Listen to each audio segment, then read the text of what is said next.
தர்மபுத்திரர் முதலான பாண்டவர்களும் பாஞ்சாலியும் அஸ்திரங்கள் பெறுவதற்காக போன அர்ச்சுனன் திரும்பி வரவில்லையே என்று பெருந்துக்கத்தில் மூழ்கியிருந்தார்கள். அப்பொழுது புரஹதஸ்வர மகரிஷி என்பவர் அங்கு வந்தார்.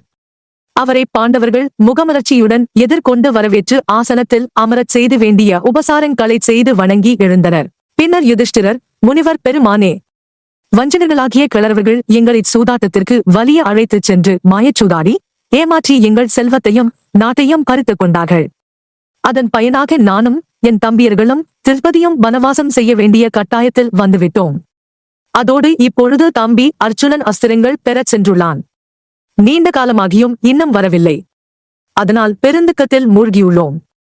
எங்களைப் போல துன்பம் அனுபவிக்கின்றவர்கள் இவ்வுலகில் யார் இருக்கின்றார்கள்? யாரும் இல்லை என்றே சொல்லலாம் என்று பெரும் வருத்தத்துடன் கூறினார். அதனைக் கேட்ட முனிவர் பெருமான், தர்மபுத்திரரே, அஸ்தினாபுரத்தில் நடந்தன எல்லாவற்றையும் அறிவேன். வருந்த வேண்டாம்.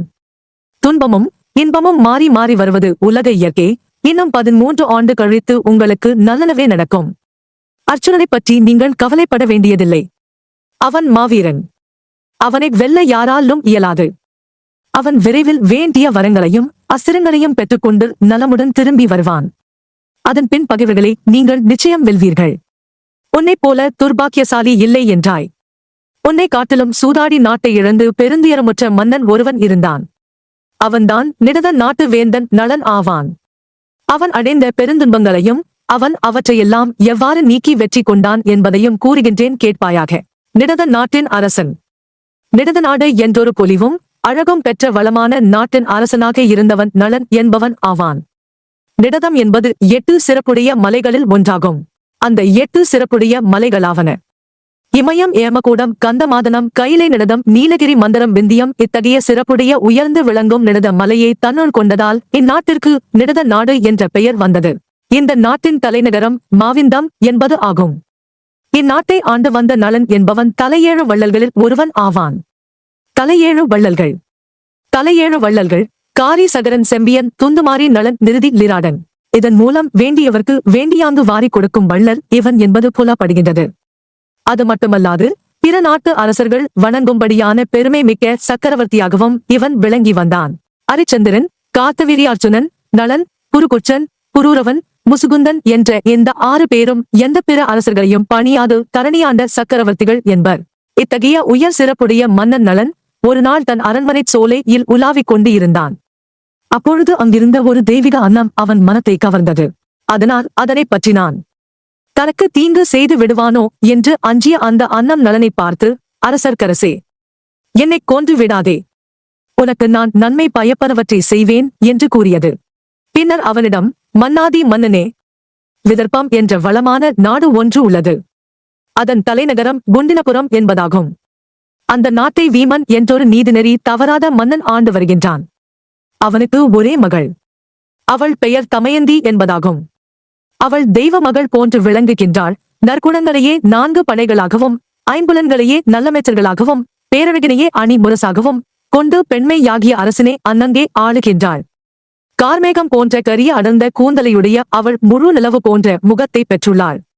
தாமரை போன்ற கைகளையும் உடுக்கை போன்ற இடையினையும் உடைய அவள் மென்மையான அழகிய பாதங்களையும் கொண்டுள்ளாள்.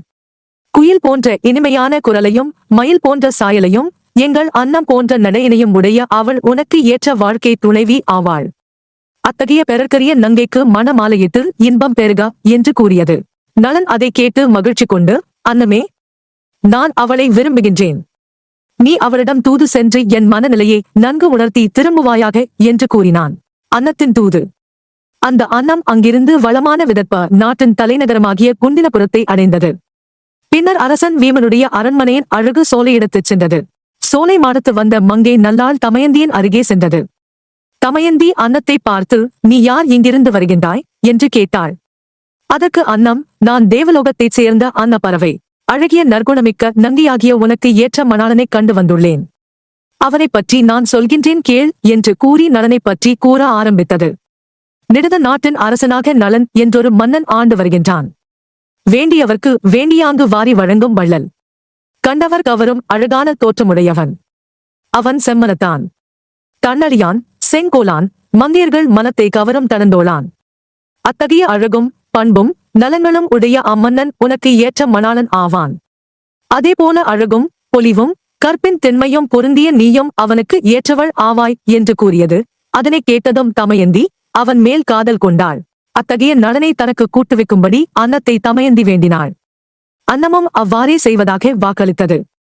உடனே அந்த அன்னம் நலனிடம் சென்று, நலனே, தமயந்தி உன்மேல் நீங்காத காதல் கொண்டுள்ளாள். உன்னையன்றி வேறு யாருக்கும் மணமாலை சூட்டமாட்டாள். எனவே அவளை விரைவில் மணந்து கொள்வாயாக என்று கூறிச் சென்றது. அன்னம் கூறிச் சென்றபின் நலன் தமயந்தியே தனக்கு மனைவி என்று முடிவு செய்து அவளையே நினைத்தபடி இருந்தான். அவ்வாறே குண்டினபுரத்தில் தமயந்தியும் நிடத நாட்டு மன்னன் நலனே தன் கணவன் என்று முடிவு செய்து அவனையே நினைத்தபடி இருந்தாள். அதனால் உண்ணாதும் உறங்காதும் நலன் என்ற திருநாமத்தையே உச்சரித்துக் கொண்டிருந்தாள். தமயந்தியின் சுயம்வரம்.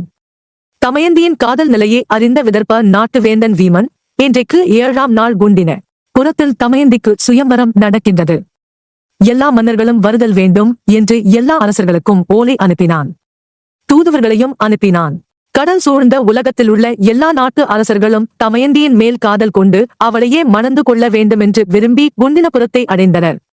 நாரத முனிவரால் தமயந்தியின் அழகையும் பண்பு நலங்களையும் அறிந்த இந்திரன், அக்னி, யமன், வருணன் ஆகிய 4 தேவர்களும் தமயந்தியை மணந்து கொள்ள வேண்டுமென்று விரும்பி சுயம்வரத்தில் கலந்து கொள்ள தீர்மானித்து குண்டினபுரத்துச் சோலையில் வந்து தங்கினர். நிடத நாட்டு நலனும் நாட்படைகளும் சூழ தேவர்கள் தங்கியிருந்த அதே குண்டினபுரத்துச் சோலையில் தங்கினான். அங்கு தேவர்கள் 4வரையும் கண்டு நலன் வணங்கினான். இந்திரனின் வேண்டுகோள். இந்திரன் நலனைக் கண்டான். அவனின் பெருமித தோற்றத்தையும் பேரழகினையும் கண்டு, தமயந்தி நம்மையெல்லாம் ஒதுக்கிவிட்டு இவனுக்குத்தான் மாலை இடுவாள் என்று எண்ணினான். உடனே அவன் நலனிடம், நிடத நாட்டு மன்னனே, எங்களுக்கு ஓர் உதவி செய்வாயாக. தமயந்தியின் பேரழகை அறிந்து அவளை மணந்து கொள்ள விரும்பி இந்த சுயம்வரத்தில் கலந்து கொள்ள நாங்கள் 4வரும் வந்துள்ளோம்.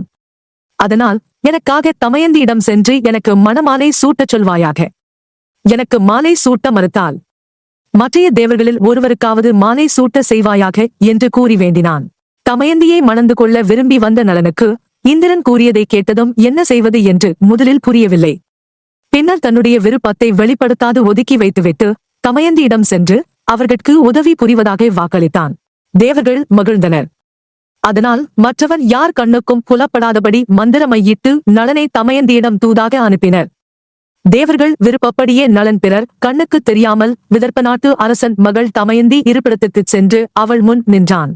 அவனைக் கண்ட தமயந்தி முதலில் திடுக்கிட்டு பின் அச்சத்துடன் அவனை பார்த்து, என் எதிரில் நிற்பவனே, நீ யார்? பலத்த காவலையெல்லாம் கடந்து மகளிர்கள் மட்டும் தங்கும் இந்த இடத்தில் எவ்வாறு வந்தாய்? ஏன் வந்தாய்? எதற்கு வந்தாய் கூறு என்று அடுக்கடுக்காக கேள்விகள் கேட்கலானாள். அதற்கு நலன், அழகுடைய நங்கையே, அஞ்ச வேண்டாம். நான் நிடத நாட்டு மன்னன் நலன். தேவர்கள் தங்கள் சக்தியை பயன்படுத்தி யாரும் என்னை காண முடியாதபடி செய்து உன்னிடம் தூதாக அனுப்பினார்கள் என்றான். நலன் என்று சொன்னவுடன் மகிழ்ச்சி கொண்ட தமயந்தி அவனை பார்த்து, நலமகராஜனே, தேவர்கள் உங்களை என்னிடம் தூதாக அனுப்பிய காரணம் என்ன? கூறுவீராக என்று கேட்டாள். அதற்கு நலன், விதர்ப்ப நாட்டு மன்னன் மகளே, தேவர்கள் உன்னை மணந்து கொள்ள விரும்புகின்றனர். இந்திரனே, என்னிடம் அழகுடைய நங்கை தமயந்தியே எனக்கு மாலையிட சொல்லுங்கள். எனக்கு மாலை சூட்ட விருப்பமில்லை என்றால் வந்திருக்கும் அக்னி, யமன், வருணன் ஆகிய 3வரில் ஒருவருக்கு மாலையிடச் சொல்லுங்கள் என்று கூறி தூதாக அனுப்பியுள்ளான் என்று கூறினான். மேலும் அவன், தமயந்தி, உலகத்து மன்னர்கள் சின்னாள் பல பிணி சிற்றறிவுடையவர்கள்.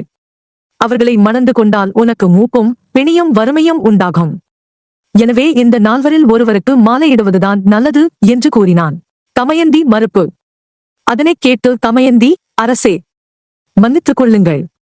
நான் என் மனத்தில் யாரை வரித்துள்ளேனோ அவருக்குத்தான் மாலையிடுவேன். பிறர் தூண்டுதல் காரணமாக நான் மாலையிட மாட்டேன். இந்த சுயம்வரத்திற்கு நீங்கள் கட்டாயம் வர வேண்டும் என்று தன் மனத்திலுள்ள எண்ணத்தை குறிப்பாக வெளிப்படுத்தி கூறினாள்.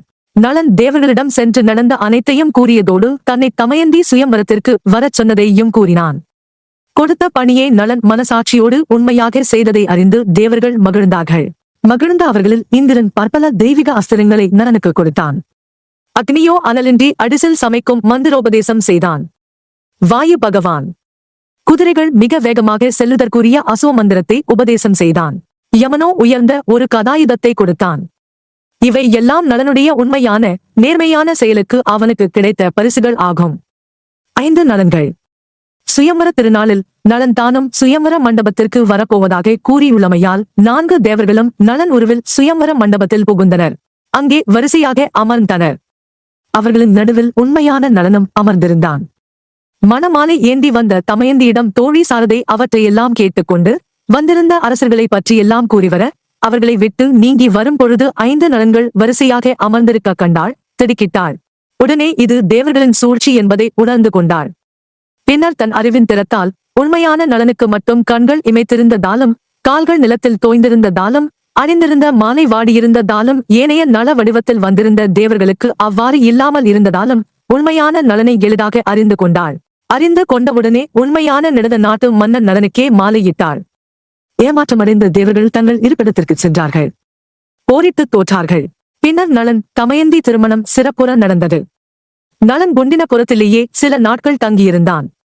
பின்னர் தமயந்தியை அழைத்துக் கொண்டு தன் நகரமாகிய மாவிந்தத்திற்கு சென்று மகிழ்ச்சியோடு இன்ப வாழ்க்கை நடத்தினான்.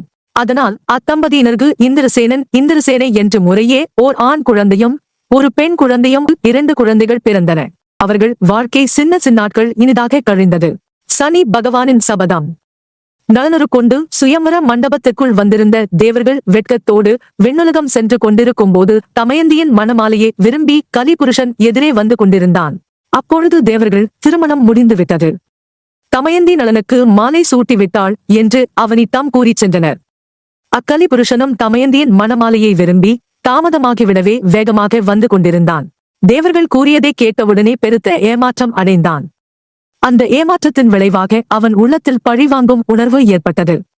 அதனால் அவர்கள் எப்படி ஒன்றாக இருக்கிறார்கள் என்பதைத்தான் பார்ப்போமே என்று எண்ணிய அவன் அத்தம்பதியினரை பிரித்து அவர்களை வருத்தப்படச் செய்கிறேன் பார் என்று சபதம் செய்தான். அதற்கு தகுந்த காலத்தையும் எதிர்பார்த்து காத்து கொண்டிருந்தான். ஒரு நாள் பாதங்களை சுத்தி செய்ய கழுவிய நீர் ஒரு பாதத்தின் பின்புறத்தில் படாமல் போய்விட்டது. ஜலம் படாத அந்த இடத்தில் காத்திருந்த கலிபுருஷன் வடிவில் உட்கார்ந்து பின் அவனிடம்பில் பிரவேசித்தான். இதனால்தான் பெரியோர்கள் கால்களை நன்றாக அலம்ப வேண்டும் என்பர். எப்பொழுது கலிபுருஷன் நளன் உடம்பில் புகுந்தானோ அப்பொழுதிலிருந்தே துன்பம் என்பது நலனுக்கு தொடர்கதையாக வரலாயிற்று. செய்வதறியாது நின்ற நளன் தளனுக்கு தமையன் முறையில் இருந்த புஷ்கரன் என்ற சிற்றரசன் என்னுடன் சூதாடி வெல்ல முடியுமா என்று சவால் விட்டுக்கொண்டு கொடி தூக்கி நளனின் அரண்மனையை அடைந்தான். வினை விளை காலமாதலின் மன்னன் நளன் எதையும் ஆராயாதவனாகி அவனுடன் சூதாடி தன் நாடு நகரங்களையெல்லாம் தோற்றான். அதனால் நளனும் தமயந்தியும் அந்தணன் ஒருவன் மூலம் தன் மாமனார் மன்னன் விமலது குண்டினபுரத்திற்கு அனுப்பிவிட்டான். பின்னர் காட்டிலும் மேட்டிலுமாக நடந்து சென்று கொண்டி இருந்த அவர்கள் ஓரிடத்தில் இளைப்பார அமர்ந்தனர். அப்பொழுது அழகான புறா ஒன்று அவர்கள் எதிரே வந்து அமர்ந்தது. அதன் அழகில் மயங்கிய தமயந்தி அதனை பற்றி தருமாறு தன் கணவன் நளனை கேட்டான். அவனும் தன் மனைவியின் விருப்பத்தை நிறைவேற்ற அதனை பற்றப் போனான். அப்புறாவோ அவன் கையில் அகப்படாமல் பறந்து பறந்து சென்று போக்கு காட்டியது. அதனால் நளன் தான் உடுத்தியிருந்த ஆடையை வீசி பற்ற முனைந்தான். ஆனால் அப்பறவை அத்துணியை தன் அழகினால் பற்றிக்கொண்டு, அரசே, நான் தான் கலிபுருஷன், இன்னும் என்னால் பட வேண்டிய துன்பங்கள் நிறைய உள்ளன என்று கூறி பறந்து சென்று விட்டது. என்ன செய்வான் பாவம்? செய்வதறியாது திகைத்து நின்றான். தன்னுடைய ஆடையை இழந்த அவன் தன் மனைவியின் புடவையிலேயே தன்னை மறைத்துக் கொண்டு மனம் வருந்தி காட்டு வழியே சென்று கொண்டிருந்தான். அடர்ந்த இருள் வந்துவிட்டது. அங்கு ஒரு பாழ் மண்டபம் தென்பட்டது. அதில் இருவரும் தங்கினார்கள். நள்ளிரவில் விழித்துக் கொண்ட நளன் இவளை விட்டு பிரிந்து சென்று விட்டால் இவள் தன் தாய் வீட்டுக்கு சென்று விடுவாள், அங்கு நலமுடன் இருப்பாள் என்று எண்ணி தன் மனைவியின் உடையில் பாதியை அறிந்து கொண்டு அதனையே ஆடையாக உடுத்தி அங்கிருந்து வெளியேறினான். கார்கோடகன் சென்று கொண்டிருக்கும் பொழுது ஒரு பாம்பு தீயில் அகப்பட்டு தத்தரித்துக் கொண்டிருந்தது. அது நளனை அழைத்து, அரசே, என்னை இந்நெருப்பிலிருந்து காப்பாற்று, உனக்கு நன்மை செய்வேன் என்றது. ஓர் உயிரை காப்பாற்ற வேண்டும் என்ற கருணை உள்ளத்தினால் அக்னி தேவன் கொடுத்த வரத்தினால் அதனை அவித்து அப்பாம்பை காப்பாற்றினான். வெளியே வந்தவுடன் அந்த பாம்போ அவனை கடித்து விட்டது. அதனால் அவன் மேனி கருநிறமாகி கை கால்கள் குறுகி குட்டை வடிவம் பெற்று விகாரமடைந்தான். அதனை பார்த்த நளன், நாகமே, நான் உனக்கு செய்த உதவிக்கு எனக்கு செய்த நன்மை இதுதானா என்று கேட்டான். அதற்கு அந்த நாகம், நளனே, அஞ்ச வேண்டாம், நான் கார்கோடகன், நான் உனக்கு நன்மை செய்ய வேண்டுமென்றுதான் விகாரமாக்கினேன். அப்பொழுதுதான் உன்னை பிடித்த சனி நீங்கும் வரை நீர் யார் என்பதை பிறர் அறிய மாட்டார்கள். உண்மை வடிவத்துடன் இருந்தால் பகைவர்களால் உனக்கு தீங்கு நேரும். அது மட்டுமல்லாது 2 நீல ஆடைகளை உனக்கு கொடுக்கிறேன். தேவையான போது அவற்றை உடுத்திக் கொள்ளும், பழைய உருவம் பெறுவீர். ஆனால் இப்பொழுதே இந்த ஆடைகளை உடுத்திக் கொள்ளாதே என்று கூறிச் சென்றது. விகார உருவம். விகார உருவம் பெற்ற நளன் அங்கிருந்து இருதுபந்தன் ஆண்ட அயோத்திமா நகரம் அடைந்தான். அயோத்தி என்பது முத்தி தரும் நகர் 7னுள் ஒன்று. சரையு நதிக்கரையில் உள்ளது. அங்கு அக்கினி தேவன் கொடுத்த வரத்தினால் அவன் அரண்மனையில் சமையல்காரனாக அமர்ந்தான். பாதி இரவில் உறக்கத்தினின்று எழுந்த தமயந்தி அப்பாழ் மண்டபத்தில் தம் கணவனை காணாது வருந்தினாள். அழுதாள், புலம்பினாள். அழுது கொண்டே தன் கணவனை தேடிச் சென்று கொண்டிருந்தாள். அப்பொழுது ஒரு விஷமுடைய மலைப்பாம்பு அவளைச் சுற்றி கொண்டு விழுங்க ஆரம்பித்தது. அப்பொழுதும் அவள் தன் கணவனையே நினைத்து அவனை கூவி அழைத்து தன்னை காப்பாற்றுமாறு புலம்பினாள். அவளின் கதறலை கேட்டு ஒரு வேடன் அந்த மலைப்பாம்பை கொன்று அவளை மீட்டான். பின்னர் அவன் காமம் வயப்பட்டவனாகி அவளை அணைக்க முயல அவள் தன் கற்பத்தியினால் அவனை சாம்பலாகும்படி செய்தாள். நடுக்காட்டில் துணையில்லாது தனித்து நின்ற அவளை அவ்வழியே வந்த நல்ல உள்ளம் கொண்ட வணிகர் கூட்டம் அவளை அருகிலுள்ள ஊர் ஒன்றில் சேர்த்தது. அது சேதி நாட்டை சேர்ந்த ஊர். அதனை ஆண்டு வந்தவன் சுபாகு என்பவன் ஆவான். அவன் தமயந்தியின் சிறிய தாய் சுனந்தையின் கணவன், அதாவது சிற்றப்பா முறையினன். அவர்களும் இவளை அவ்விடத்தில் தங்கியிருக்கச் சொல்ல அவளும் அங்கு தங்கலானாள். தங்கியிருந்தாலே தவிர அவள் தன்னுடைய துன்ப நிலை எதையும் கூறவில்லை. தான் யார் என்பதையும் சொல்லவில்லை. தமயந்தியின் 2 குழந்தைகளையும் காத்து வருகின்ற பாட்டன் வீமன் தன் மகளும் மருமகனும் எங்கிருக்கிறார்கள் என்பதை அறிய எங்கனும் தூதர்களை அனுப்பினான். அவர்களில் சுதேவன் கைரேகை பலன் சொல்லுபவனாய் நடித்து சேதி நாட்டு அரண்மனைக்கு வந்து தமயந்தியை கண்டான். அவள் யார் என்பதை அவன் சேதி நாட்டு மன்னன் சுபாகுவுக்கும் அவன் மனைவி சுலந்தைக்கும் சொல்ல அப்பொழுதுதான் அவள் யார் என்பதையும் அவளுக்கு ஏற்பட்ட துன்ப நிகழ்ச்சிகளையும் அறிந்தனர். பின்னர் எல்லாம் ஊழ்வினையின் பயன் என்று முடிவு செய்து அவளை அந்தணனோடு அவள் தாய் தந்தையர் இருப்பிடமான குண்டினபுரத்திற்கு அனுப்பினர். குண்டினபுரம் சேர்ந்து அவள் தாய் தந்தையரை கண்டாள். தாய் தந்தையர் அவளுக்கு ஏற்பட்ட துன்ப அனுபவங்களையெல்லாம் அறிந்து, பயப்பட வேண்டாம், உன்னுடைய துன்பமெல்லாம் விரைவில் நீங்கும் என்று ஆறுதல் கூறினர். சித்தி வீட்டில் இருந்தது போலவே இங்கும் கணவனையே நினைத்து நல்லாடை உடுத்தாமல் நல்லணி அணியாமலும் அவனையே நினைத்து இருந்தாள். தமயந்தியை கண்டுபிடித்து கொண்டு வந்த சுதேவனையே மீண்டும் நலனை தேடி வர வீமன் அனுப்பினான். சுதேவனும் பல இடங்களில் சென்று அலைந்து திரிந்து தேடினான். அயோத்தி மன்னன் அவைக்குச் சென்றான். அங்கு விகாரமாய் குள்ளமாய் இருக்கும் ஒருவனை கண்டான். அரண்மனையில் வேலை செய்யும் மற்றவர்களும் உடன் இருந்தனர். அப்பொழுது சுதேவன் நடுக்காட்டிலே தன் காதலியை கைவிட்டு போய்விட்டது அரசாள் வேந்தர்களுக்கு பொருத்தமாகுமோ என்று நளன் என்று பெயர் குறிப்பிடாமல் கேட்டான். மற்றவர்கள் இதனை இவன் எதற்கு சொல்கின்றான் என்று தெரியாது விழித்திருக்க குள்ள மாயம் விகாரமாயிருக்கும் அவன் மட்டும் அவ்வாறு அக்காதலியை நள்ளிரவில் கைவிட்டு போனது ஊழ்வினையின் விளைவே என்று பதில் கூறினான். இவனிடத்தில் இருந்து மட்டும் இந்த பதில் வந்ததை கேட்ட சுதேவன் இவனே நளனாயிருக்கலாம் என்று அனுமானித்தான். மேலும் அவன்தான் நளன் என்பதையறிய மற்றொரு சூழ்ச்சி செய்தான். சிவானி கிரகத்தால் தமயந்தி கன்னியா இனதால் அவளுக்கு மறுமணம் செய்ய நாளையே சுயம்பரம் நடத்த வீமன் நிச்சயித்துள்ளான் என்று ஒரு பொய்ச் செய்தியை மன்னன் இருது மன்னனிடம் தெரிவித்தான். இருது பன்னன் தமயந்தி மேல் விருப்பம் கொண்டிருந்த இருது பன்னன் அதனை கேட்டு, குண்டினபுரம் நீண்ட தூரம் உள்ளதே, எவ்வாறு நாளை காலைக்குள் போய் சேர முடியும் என்று எண்ணி வருந்தினான். தன் மனைவியின் கற்பின் தென்மையை நன்கு அறிந்த நளன், அரசே, கவலை வேண்டாம், குதிரைகள் பூட்டிய தேர் ஒன்று கொடுத்தால் சூரியன் உதிப்பதற்கு முன்னமே குண்டினபுரத்தில் உம்மைச் சேர்ப்பேன் என்றான். பெரும் மகிழ்ச்சியடைந்த மன்னன் குதிரைகள் பூட்டிய தேரை கொணரச் சொன்னான். தேரும் உடனே வந்தது. அத்தேரில் இருது பன்ன மன்னனை ஏற்றிக்கொண்டு நளன் சுயம்பரத்தின் போது வாயுதேவன் உபதேசித்த மந்திரத்தை ஜெபித்து தேரினை ஒட்ட அத்தேர் சூரியனின் தேரோட்ட வேகமும் குறைவானது என்று சொல்லும்படியாக வேகமாகச் செல்ல லாயிற்று. தேர் ஓடும் பொழுது இருது பன்னனின் மேலாடை கீழே விழுந்து விட்டது.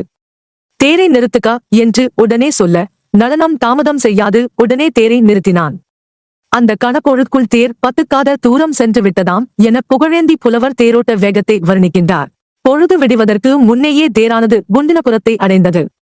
திடீரென்று வருகை புரிந்த இருது பன்னனைக் கண்டு வியப்போடு வீமன் வரவேற்றான். பின்னர் தாங்கள் வந்ததற்குரிய காரணம் யாது எனக் கேட்டான். சுயம்பரத்திற்குரிய அறிகுறியே இல்லாத நிலையை கண்ட இருது பன்னன் முதலில் வாரணமடைந்து பின்னர் சமாளித்துக் கொண்டு தங்களைக் காண வந்தேன் என்றான். அதன்பின் நளனோடுதான் தங்குதற்குரிய அரண்மனை போய்ச் சேர்ந்தான்.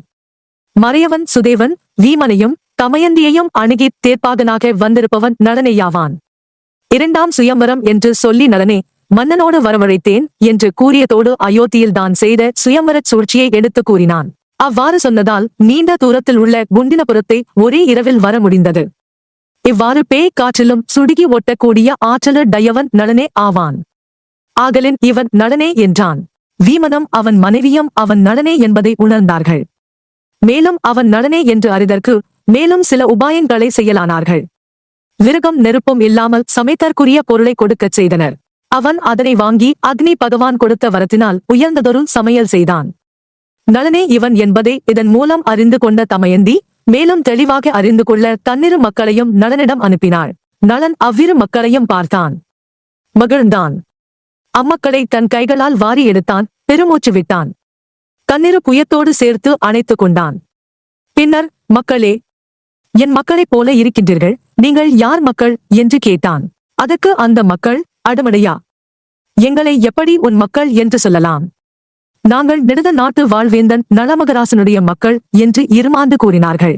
அதனைக் கேட்ட அவன் கண்களில் நீரை பெருக்கி என்னை மன்னித்துக் கொள்ளுங்கள் என்று கூறினான். இவற்றையெல்லாம் பார்த்து வீமனும் தமயந்தியும் இவன் நலனே என்று நன்கு அறிந்து கொண்டனர். உண்மையை உணர வைத்த சுதேவன். பின்னர் சுதேவன் இறுது பன்னனிடம் உடன் இருக்கும் தேர்ப்பாக நலன் என்று கூறி உண்மை நிலையினை உணர வைத்தான். நலனை அறிவதற்காகவே இந்த இரண்டாம் சுயம்வரம் ஏற்படுத்தப்பட்டது என்பதையும் எடுத்துக் கூறினான். உண்மையை உணர்ந்த இறுது பன்னன் நலனிடம் சென்று, மன்னா, தாங்களே அரசர்க்கு அரசன் நலன் என்று அறியாமல் சிற்றரசனாகிய நான் தங்களை என் தேர்ப்பாகனாக வைத்துக் கொண்டேன், இது என்ன விதியோ என்று கூறி தன்னை நொந்து கொண்டான். மன்னிக்கும்படியும் வேண்டிக் கொண்டான். அதற்கு நலன், அரசே, என்னை கலி வந்து பற்றி துன்பம் கொடுத்த சமயத்தில் சமய சஞ்சீவியாக என்னை உன்னுடன் இருக்கச் செய்து காப்பாற்றினாய். உன்னுடைய உதவியே நான் என்றும் மறக்க மாட்டேன், இன்றிலிருந்து எனக்கு உற்ற நண்பன் ஆனாய் என்று கூறி தேற்றினான். பின்னர் இருவரும் ஒரு பெரிய மாமரத்தின் கீழே அமர்ந்தார்கள். அப்பொழுது அந்த மரத்தில் இருந்த காய்களையும் கனிகளையும் இலைகளையும் எண்ணி பார்க்காது மொத்த எண்ணிக்கையே சொல்ல வேண்டும் என்று கூற, அவற்றை எண்ணி பார்க்காமலேயே இருதுபன்னன் அக்ஷரதய வித்தையை கொண்டு சரியாக சொன்னான்.